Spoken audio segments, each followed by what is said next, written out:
Na verdade, toda correção ao presente não parece ser de alegria, senão de tristeza. Mas depois produz um fruto pacífico de justiça, nos exercitados por ela. Hebreus capítulo 12, versículo 11. Bem, hoje eu vou falar um pouquinho sobre a disciplina eclesiástica, que é um assunto difícil, mas extremamente importante dentro da Igreja do Senhor, porque a disciplina eclesiástica ela tem por objetivo restaurar o pecador. Ela não deve ser enfrentada de modo desmotivador, mas com esperança.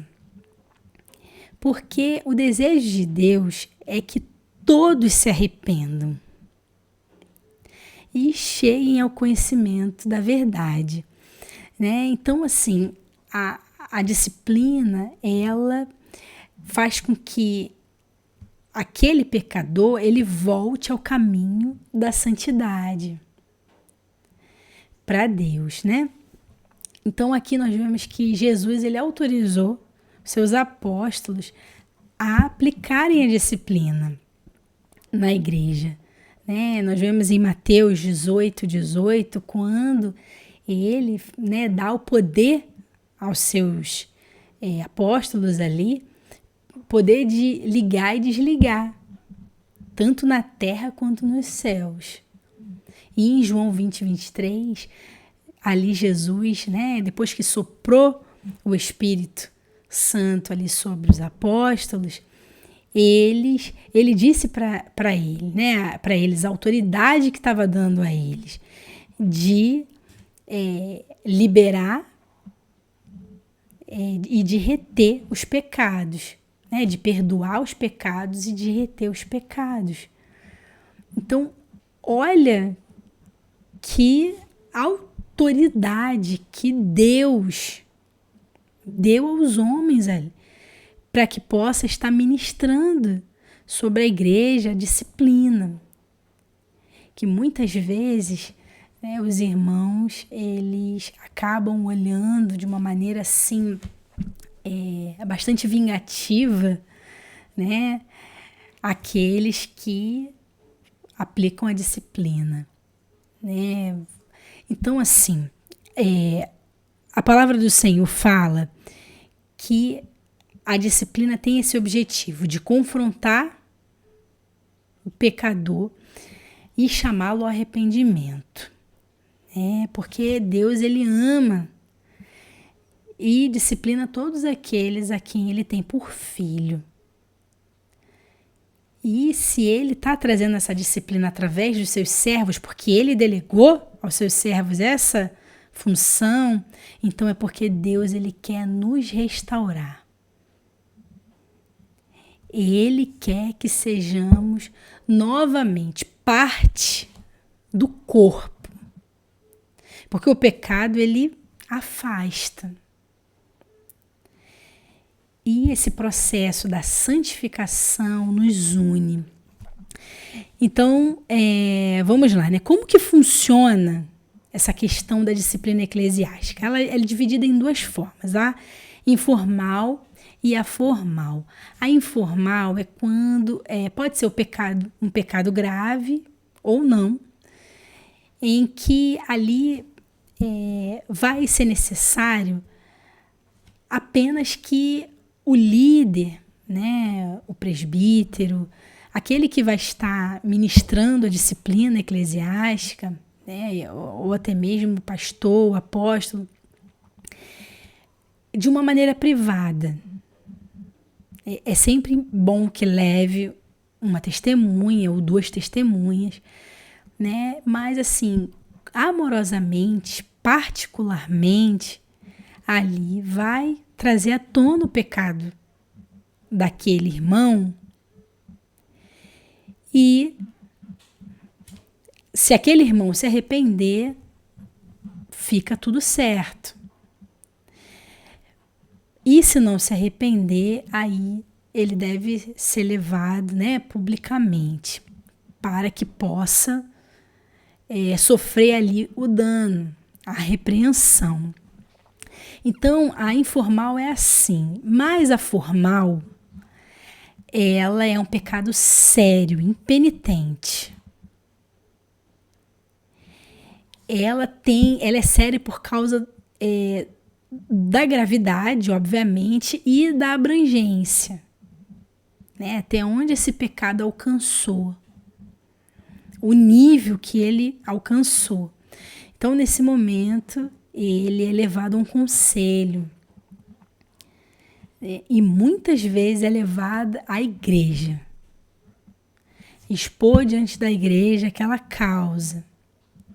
E principalmente quando aquele irmão, depois de ser repreendido, e ele não se arrepender, significa que está valorizando mais o pecado do que a Cristo. Então ele deve ser retirado ali daquela membresia, e ser expulso. Infelizmente, isso acontece. E é necessário acontecer para que a igreja não venha retroceder nos propósitos que Cristo tem. E o pecado não venha contaminar os outros. Então é importante cortar esse mal pela raiz. Chamar ali a disciplina, a correção. No início, como o texto aqui está dizendo, né, de Hebreus 12, é de tristeza. Tem vários processos dentro do sentimento. Mas a pessoa que se submete, que está ali diante da disciplina do Senhor, ela precisa se submeter.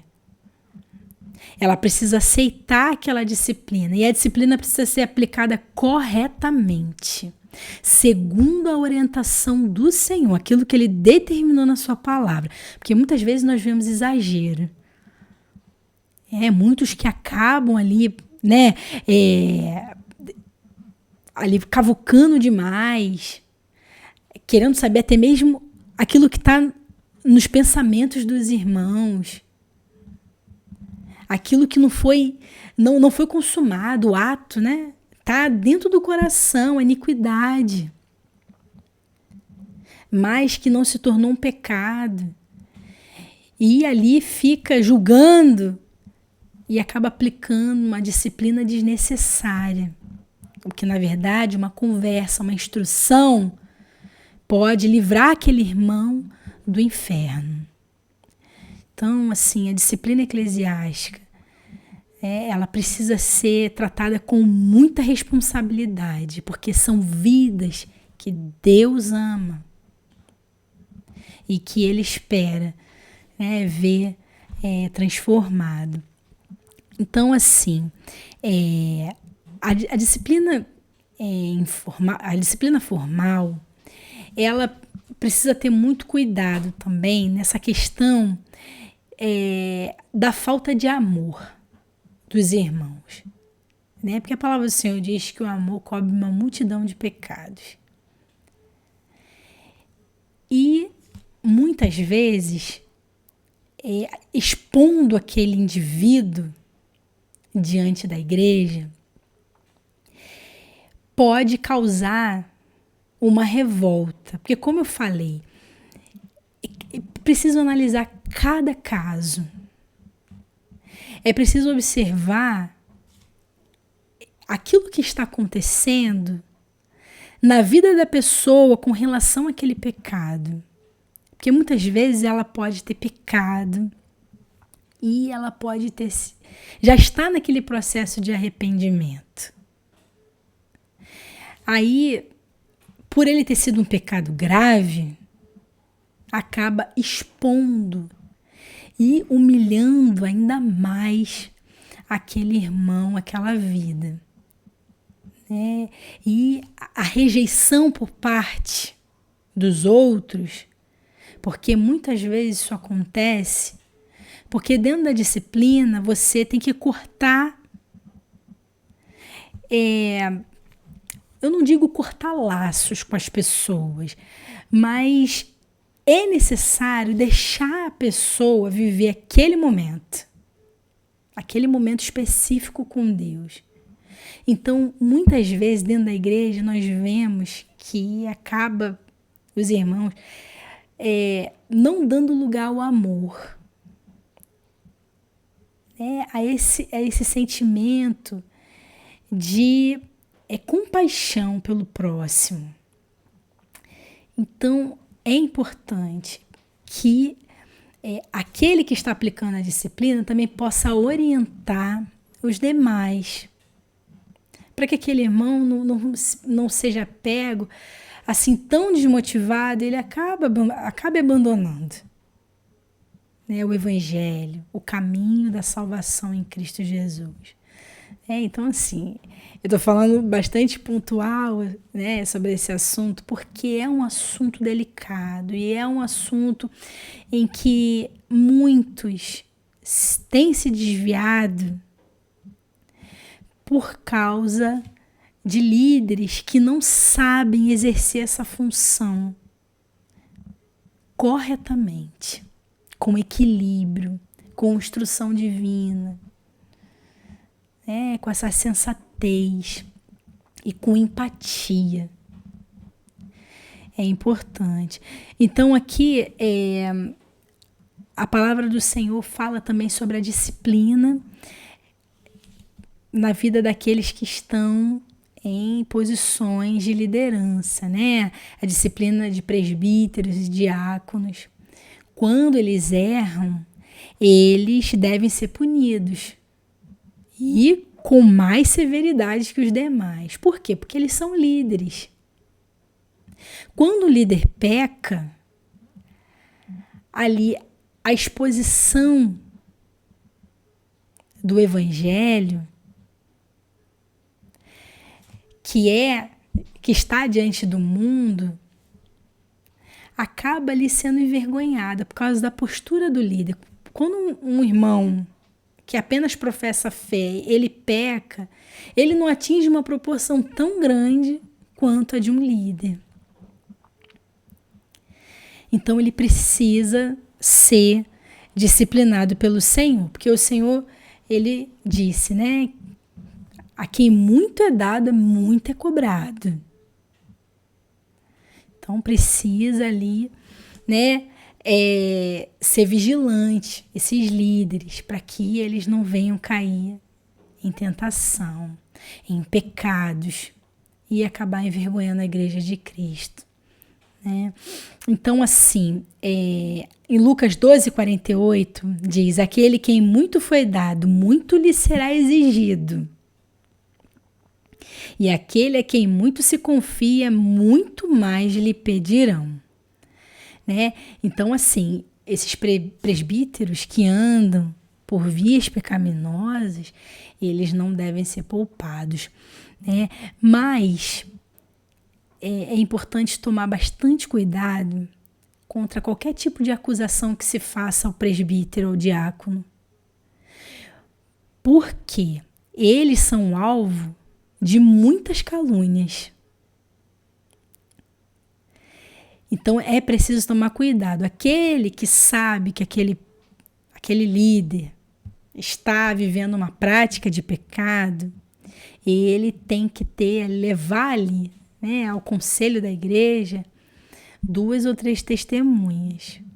Porque não pode fazer uma acusação contra um líder, do Senhor, um presbítero, sem que tenha testemunhas. Caso contrário, é entregar nas mãos do Senhor e deixar que Ele haja no momento que lhe for apropriado. Porque você não tem testemunha. Você não vai poder provar. Então, não se deve levar acusação contra eles. Né? Em 1 Timóteo 5:19 e 20 fala sobre isso. Então aqui, qualquer tipo de pessoa, né, que tem uma posição dentro do corpo de Cristo precisa tomar muito cuidado. Né? Aqui o texto fala sobre presbíteros e diáconos, mas é qualquer pessoa. Seja ele um obreiro do Senhor, qualquer um, precisa tomar muito cuidado, né? E nós temos aqui em 1 Coríntios 5, versículo 4 e 5, um exemplo bem delicado que aconteceu na igreja de Corinto, né? Que ali havia crentes que estavam cometendo fornicação num nível pior do que os gentios. Então ali o apóstolo Paulo, ele disse assim: em nome de nosso Senhor Jesus Cristo, juntos, vós e o meu espírito, pelo poder do nosso Senhor Jesus Cristo, seja este tal entregue a Satanás para a destruição da carne, para que o espírito seja salvo no dia do Senhor. Então, aqui ele está dizendo que existia uma pessoa que estava nessa prática da fornicação, já havia sido repreendido e não havia se arrependido. Então, aqui ele está dizendo, olha a autoridade que tem, né, um apóstolo do Senhor, né, um servo do Senhor que está em liderança. Ele está dizendo aqui, seja entregue a Satanás para a destruição da carne, para que o espírito seja salvo no dia do Senhor Jesus. A autoridade de entregar alguém nas mãos do diabo. Para que, através do sofrimento que o diabo vai causar na vida daquela pessoa, aquela pessoa venha a se arrepender. Quando fala destruição da carne, significa que ela vai ser levada a um grau de sofrimento profundo e em que isso vai acabar gerando a morte, né? Levando essa pessoa à morte. Mas ela vai ser salva. Né? É isso aqui que está dizendo o texto.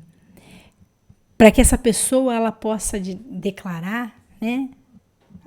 Até mesmo como Jó, mas o Jó era justo, que ele se arrepende no pó e na cinza.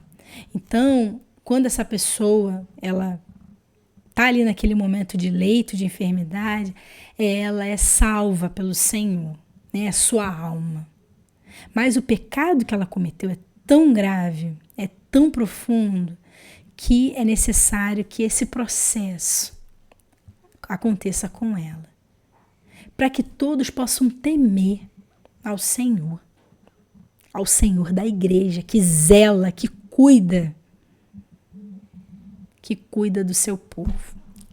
Então, assim, é um assunto difícil, mas que precisa ser falado, precisa ser explicado.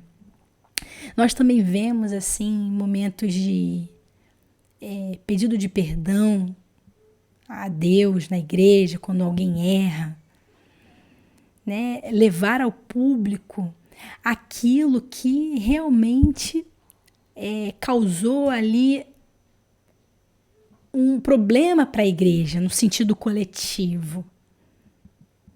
Né? Aquele que pecou contra a igreja, ele precisa expor, ele precisa falar diante da igreja, né? Quando arrependido.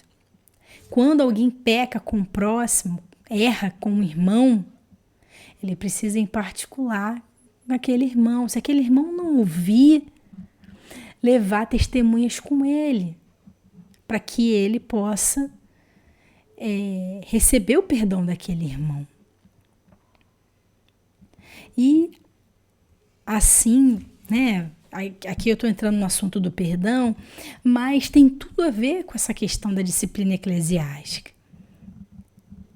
Porque aquele que não está liberando perdão, além dele ficar rodeado de trevas, ele precisa ser levado ali ao pastor, ao líder da igreja, para que possa ser disciplinado.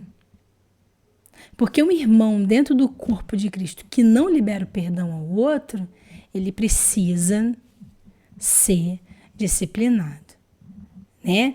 E isso aqui são pessoas que comungam da mesma fé.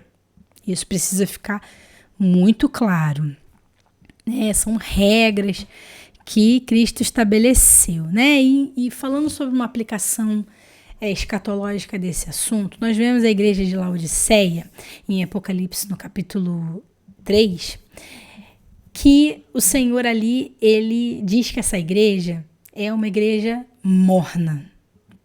Que ele disse assim, olha, vomitar-te-ei da minha boca. Porque ela é uma igreja indiferente. Uma igreja que está acostumada, e acomodada ali com o pecado. Uma igreja que ela se acha autossuficiente demais para se arrepender e para se humilhar na presença de Deus.